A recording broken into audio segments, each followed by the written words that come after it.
كسترول dadkana waa u badan yahay dadku beersuwag bay raacaan laakiin kastarool iyo beersuwag labay kala yihiin kastaroolku waa wax raaca dhiigga qofka bini'aadanka ah oo u bedela dhiigga qofka bini'aadanka saliid ama subag waxa loo yaqaan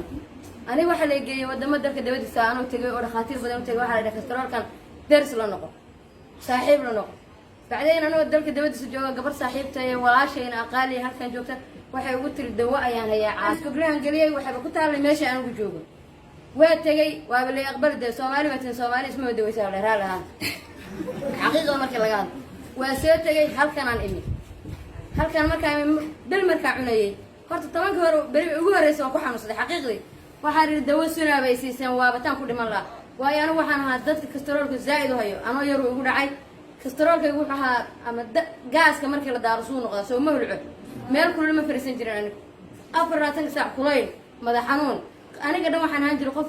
qaylo badan oo buuq badan runta markii laga hadlo toban cisho markaa cunayay waxaan gaaray sakaraad meesha ugu dambeysay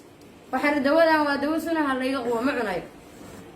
maamo hooyaday halkan joogto waxay tiri ilaa waa cunaysaa ilaa ay xaqiiq 25 cisho markaa cunayay waxaan dareemay qof biyo qabow lagu shubay inaan noqday biyo qabow xaqiiqada markii laga hadlo aan beel sheegay biyo qabow lagu shubayaan maday waa waday muddo 2 bilood maanta cunayay dhakhtarkan ku soo noqday ibaaran ku yiri markale wuxuu kastaroolkaagi waxaan jiray 440 waana ku ogaa xaqiiqan wuxuu kastaroolkaagi marayaa 120 macquul ma ahay suuqan tagay waxa iska baara shaafo istal hadana intuu ii sheegay waa ku soo noqday dawadaydi baan cunay markale dawadii markaa cunay waxa la yidhaahdaa kastaroolka ma qabo 3 bilood ayaan cunay 3 bilood kastarool ma qabo